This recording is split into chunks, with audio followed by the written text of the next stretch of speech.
Bismillahirrahmanirrahim. Assalamu alaikum everyone. Welcome to lecture number 4. These lectures we are doing from Intermediate English for grade 12. We are reading unit number 1, reading section 1.2. The title is Jinnah's Vision of Pakistan, and in today's lecture we will be reading page number 23 and 24. But before reading the text, I would like to recall some of the important points that we discussed in lecture number 3. They are from Jinnah's speech. Jinnah, in his speech, first of all talked about the division of Punjab and Bengal, and he said that people from both Pakistan and Hindustan, they are unhappy with the division. But the division was necessary and it was needed. That is why the division took place. Then in the second point, Jinnah talked about the right of minorities, and he said that minorities are also important point, or you can say important part of a country. And it's the duty of the country to take care of the rights of minorities. Then in the third section, Jinnah talked about the function of the state. And he said that the function of the state is to take care of the rights and property of its citizens despite the differences of creed, caste and color. Now we will read in today's lecture we will read what Jinnah has further talked about. I cannot emphasize it too much. We should begin to work in the spirit, and in the course of the time all these angularities of the majority and the minority communities, the Hindu community and the Muslim community, because even is regarded Muslims, you have Pathans, Punjabis, Shias, Sunnis and so on.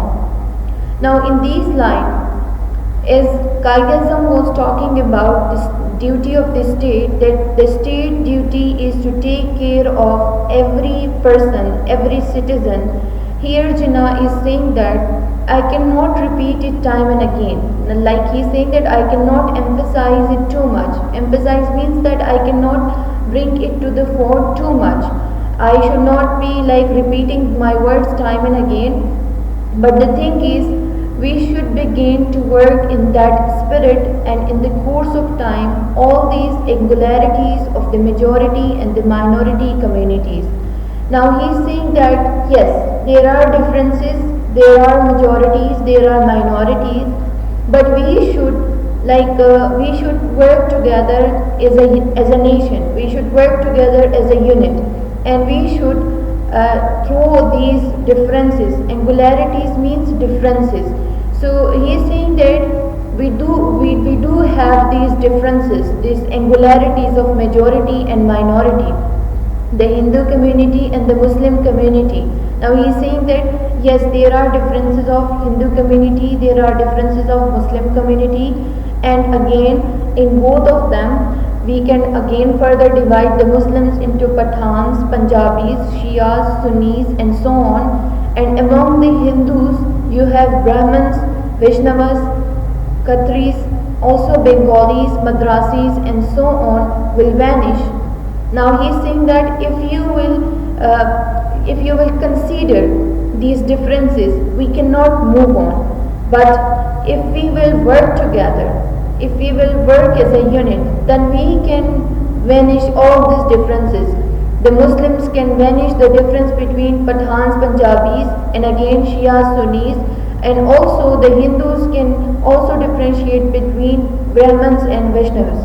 Now again he is saying that there are Bengalis, Madrasis. Now these are differences. Now this is the difference of nation. This is the difference of, you can say, this is the difference of religious difference. This is again Bengalis, Madrasis. This is again the difference of area, that some people belong to Bengal, some people belong to Madras. So he is saying that we are not supposed to discuss these things. We have to vanish all these differences. We have to move on, because if we want to develop our country, then we are supposed to ignore these differences and we are supposed to work as a unit. Indeed, if you ask me, this has been the biggest hindrance in the way of India to attain freedom and independence, else we would have been a free people long ago. Now he is saying that why India was under the rule of British? Because the people of India, they were not ready to accept the diversity. If you remember, I have talked about diversity and pluralism in your class, but let me just recall it.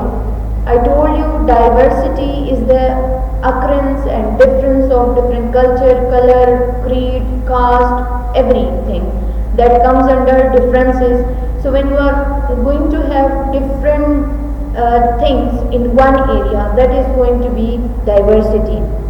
But when you accept that diversity in a positive way, that is called pluralism. So here Kaidyism is going to talk about pluralism, that if you accept that he is my brother but he is a Hindu, and he is my brother, he is from Shia community, it's okay, we both belong to one nation, we both belong to one country. If you change your approach this way, then we would have attained freedom long ago. Now here what he mean to say that freedom and independence long ago, that in India Muslims and Hindus, they were not accepting each other. That is why we were not able to get freedom from British.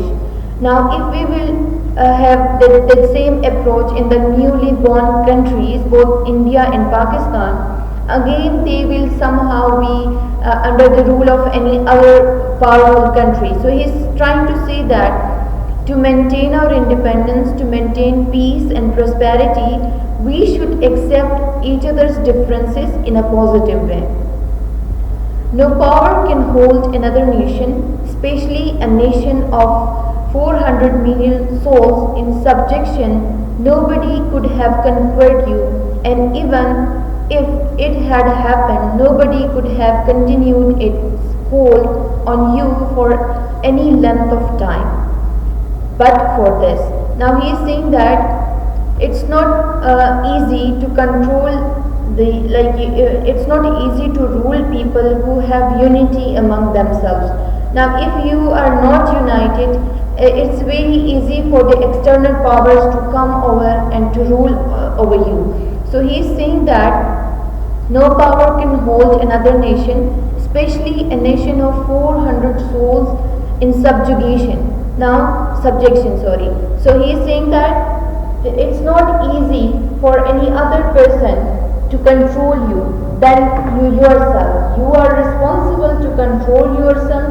You are responsible to make yourself as you can say slaves, and you are yourself responsible that you can rule your country, you can make your country prosperous, and you can make your country develop. You can contribute in the development of your country.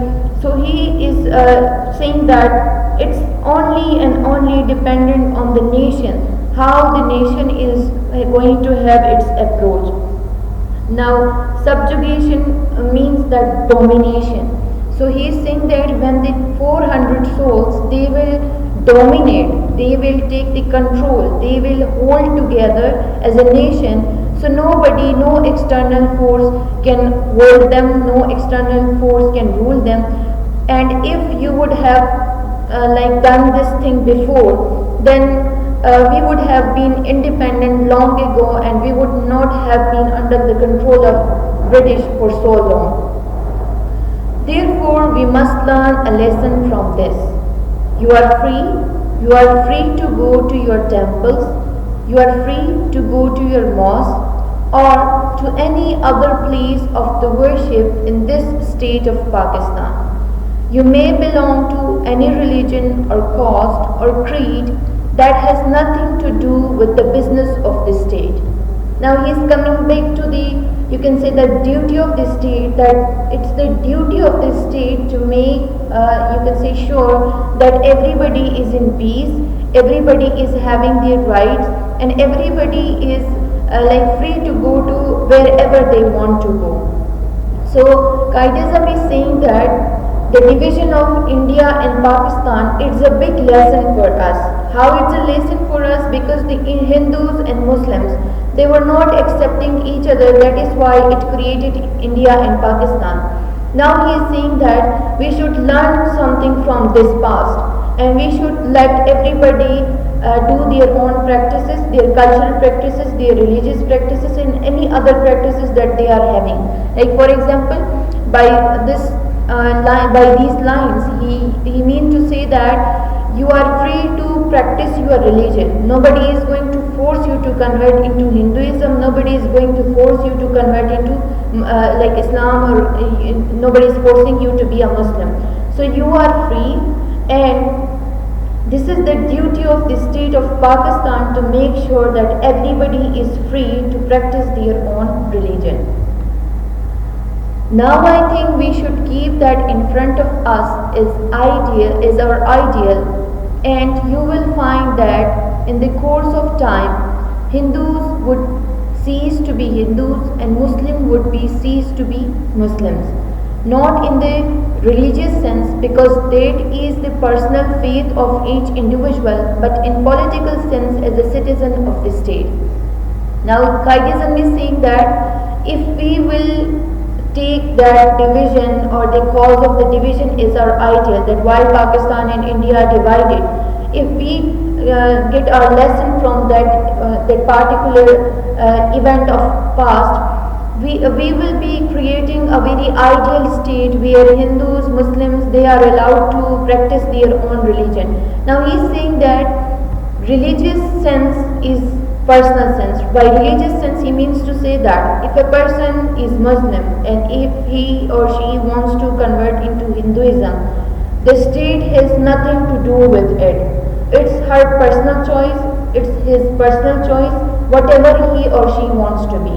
So he is saying that, but there will be no political influence, means that being the ruler of Pakistan, Qaidism is saying that I will not force you to convert your religion into Muslim or Islam, and I will not force you to convert into Hinduism, or I would not ask you to be Hindus.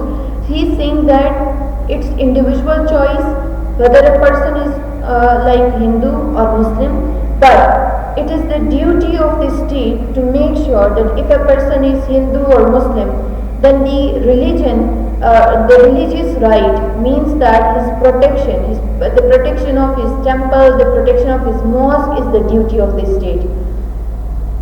Well, gentlemen, I do not wish to take up any more of your time, and thank you again for the honor you have done to me. I shall always be guided by the principles of justice and fair play without any, as it is put in the political language, prejudice or ill will, in other words, partiality or favoritism. Now he is now winding up his speech, and he is trying to say thank you to all the participants who are there, and he is saying that I would like to thank you, all of you, that you have chosen me as your first president, and also you are listening to me. And then he is trying to say that I shall always be guided by the principles of justice and fair play without any. Now he is saying that my principles, my rules and regulations are of that of justice and fair play, and I do not use any political language. Prejudice or ill will means that I do not do any partiality for my own benefit.